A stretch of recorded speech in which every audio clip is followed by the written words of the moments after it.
Hello guys, எல்லாருக்கும் வணக்கம். எல்லோரும் எப்படி இருக்கீங்க? எல்லாருக்கும் பிலேட்டட் நியூ இயர் விஷஸ். இது நான் நியூ இயர் அன்றைக்கி எடுத்த vlog. இந்த கோலம் தான் நான் நியூ இயர் அன்றைக்கி போட்டிருந்தேன்.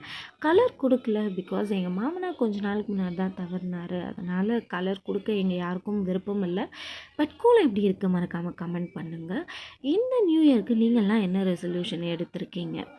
நான் ரிலாக்ஸ்டாக இப்போ ஒரு வாக் போகிறேன் பார்த்தீங்களா, பிளாக் காஃபி வித் கீ, இந்த மாதிரி ரொம்ப ரிலாக்ஸ்டாக நம்மளை பற்றி பேசினவங்க, நமக்கு துரோகம் பண்ணவங்க, இவங்கள பற்றிலாம் கண்டுக்காமல் ரொம்ப அப்படியே நிம்மதியாக ஒரு ஒரு வருஷம் போகணும் அப்படின்னு நினச்சிட்ருக்கேன்.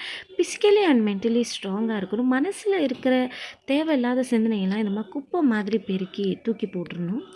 பசங்களுக்கு ஃபோன் கொடுக்காமல் இருக்க இந்த மாதிரி பிளாக் போர்ட் ப்ராக்டிஸ் பண்ணலாம். என் பொண்ணு கொஞ்சம் இன்ட்ரெஸ்டிங்காகவே இதை பண்ணுறா. நீங்களும் ட்ரை பண்ணி பாருங்கள். ஏன்னா இந்த பசங்க ஃபோன் யூஸ் பண்ணுறதே நமக்கு முதல்ல பெரிய ஸ்ட்ரெஸ்ஸாக தான் இருக்குது. அவங்க எங்கேருந்து கற்றுக்குறாங்கன்னா நம்மக்கிட்ட இருந்தால், ஆனால் நம்மளால் அதுலேருந்து கண்டிப்பாக வெளில வர முடியல. அவங்களையே கொஞ்சம் அவாய்ட் பண்ணுவோம். அப்புறம் ஒரு நல்ல ஒரு நியூ இயர் அதுமாக ஒரு பூஜை பண்ணிவிட்டு எல்லாமே நல்லதாக நடக்கணும்னு வேண்டிக்கிட்டு, முக்கியமாக நல்லது நடக்கணும்னா முதல்ல நம்ம கெட்டதை எடுத்துக்காமல் இருக்கணும். அதுதான் முக்கியம். ஓகே, தேங்க்யூ, பாய்.